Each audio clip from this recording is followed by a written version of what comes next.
যেই পরীক্ষাগুলোর মধ্যে মানুষকে ভয় ভীতি সৃষ্টি করে সেগুলোর মধ্যে কি করতে হবে? সবর করতে হবে, ধৈর্য ধরতে হবে। যেই ক্ষতির সম্মুখীন যখন মানুষ সেগুলোর মধ্যে সবর করতে হবে, ধৈর্য ধরতে হবে। পৃথিবীর কোনো মানুষ আল্লাহ যেভাবে পানি সৃষ্টি করে দিয়েছেন, এরপর অন্যান্য জায়গার মধ্যে যেভাবে পানি প্লাবিত হয়েছে, পৃথিবীর কোনো মানুষ চাইলে এই পানিগুলো কি আপনার শুকায় ফেলতে পারবে?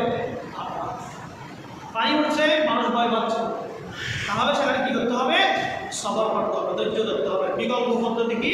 আমাদেরকে যতটুকু দরকার যা করণীয় আমরা করব, যা করণীয় আমাদের করতে হবে, সতর্ক থাকতে হবে, আর বাকিগুলো আল্লাহর উপর ভরসা করে ছেড়ে দিতে হবে। সম্মানিত মুসলমানদের আল্লাহ পাক রব্বুল আলামিন মুমিনদেরকে ভয় না করার জন্য নির্দেশ দিয়েছেন। যে কোনো বিষয়ে ভয় না করে সবরের সাথে মোকাবেলা করে আল্লাহর কাছে চাওয়া, আল্লাহর কাছে মুক্তি চাওয়া, এরকম বিপদ থেকে, বিপর্যয় থেকে, বন্যা থেকে, বৃষ্টি থেকে, অতিবৃষ্টি থেকে, অনাবৃষ্টি থেকে আল্লাহর কাছে পানা চাওয়া, এগুলো মুমিনদের করণীয় কাজ। মানুষকে ভয় করার কথা আল্লাহ তাআলা নির্দেশ করেছেন, মানুষকে ভয় না করার জন্য।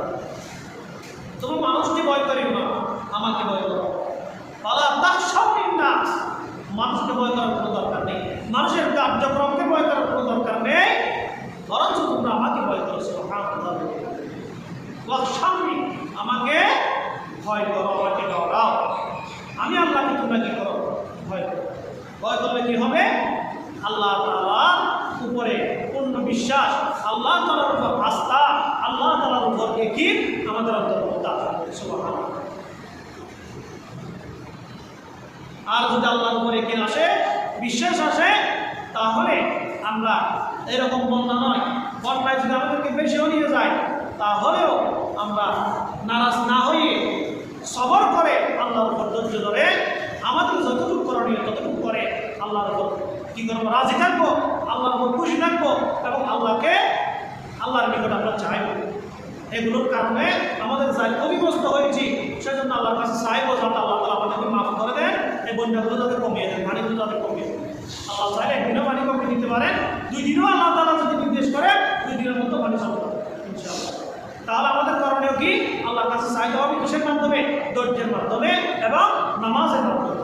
ধৈর্যের মাধ্যমে এবং নামাজের মাধ্যমে আল্লাহর কাছে কি করতে হবে? চাইতে হবে। আমি পবিত্রতা